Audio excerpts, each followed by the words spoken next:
తులారాశి.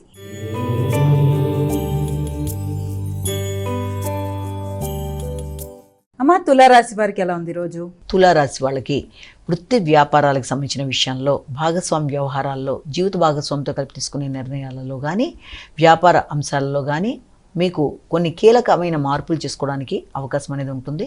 వ్యక్తులతో మీరు నిర్ణయాలు తీసుకునేటప్పుడు వ్యక్తిగతంగా మీకు అభివృద్ధి ఉన్నప్పటికీ, గౌరవం లభించినప్పటికీ, అలాగే సంఘంలో గుర్తింపు, గౌరవం, కీలక నిర్ణయాలు మొదలైన వాటికి అవకాశం ఉన్నప్పటికీ కూడా భాగస్వామి వ్యవహారాలలో కానీ, జీవిత భాగస్వామికి సంబంధించిన విషయాలు, వారి ఆరోగ్య విషయంలో కానీ, లేకపోతే వారితో మీ యొక్క ఆలోచనలలో కానీ కొంత కీలక నిర్ణయాలలో ఘర్షణలను అధిగమించే విధంగా మంచిగా కొంత సానుకూలంగా ఆలోచిస్తూ నిర్ణయాలు తీసుకోవాలి.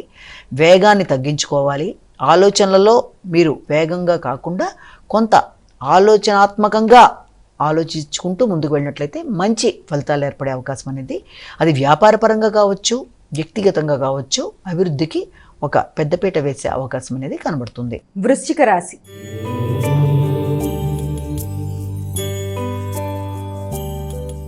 అమ్మ, వృశ్చిక రాశి వారికి ఎలా ఉంది రోజు? వృశ్చిక రాశి వాళ్ళకి ఆర్థిక సంబంధమైన విషయాల మీద అధిక శ్రద్ధ దృష్టి కేటాయిస్తారు.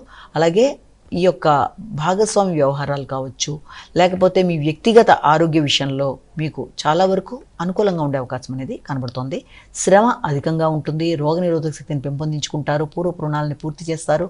నూతన నిర్ణయాలు తీసుకుంటారు. వృత్తిపరమైన అభివృద్ధి కొరకు ప్రయత్నాలు చేస్తారు. వ్యక్తుల యొక్క సహకారం అనుకూలంగా ఉంటుంది. శక్తి అనుకూలంగా ఉంటుంది.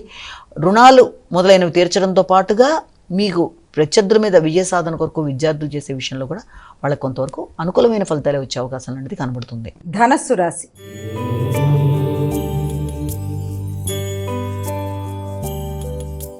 అమ్మ, ధనస్సు రాశి వారికి ఎలా ఉంది? ధనస్సు రాశి వాళ్ళకి మానసిక ప్రశాంతతని పెంపొందించుకోవాలి. ఆలోచనలలో వేగం అనేది అధికంగా కనబడుతుంది. సంతాన వర్గంతో ఆలోచనలు చేసేటప్పుడు కానీ, నిర్ణయాలు చేసేటప్పుడు కానీ, వారి కొరకు ధనాన్ని ఖర్చు పెట్టేటప్పుడు కానీ, వారి కొరకు నూతన పెట్టుబడులు పెట్టేటప్పుడు కానీ వీళ్ళంతవరకు ఆత్మీయులను సంప్రదించి మంచి నిర్ణయాలు తీసుకుని ముందుకు వెళ్ళినట్లయితే అనుకూలంగా ఉంటుంది. ఆలోచనలలో ఘర్షణలు రాకుండా తగిన విధంగా ముందుకు వెళ్ళినట్లయితే అనుకూలతలు అనేవి మీకు ఏర్పడే అవకాశం ఉంది. మానసిక ప్రశాంతతకి అవకాశం అనేది కొంతవరకు సామాన్యంగా ఉంది కాబట్టి మానసిక ప్రశాంతతను పెంపొందించుకోవాలి. ఘర్షణలని అధిగమించాలి. మెడిటేషన్ మొదలైనవి చేయడం బట్టి మీకు ఉన్నతమైన ఫలితాలు వచ్చే అవకాశం కనబడుతుంది. వ్యక్తిగత విషయాల కొరకు కూడా ధనాన్ని ఖర్చు పెట్టే అవకాశం అనేది కనబడుతుంది.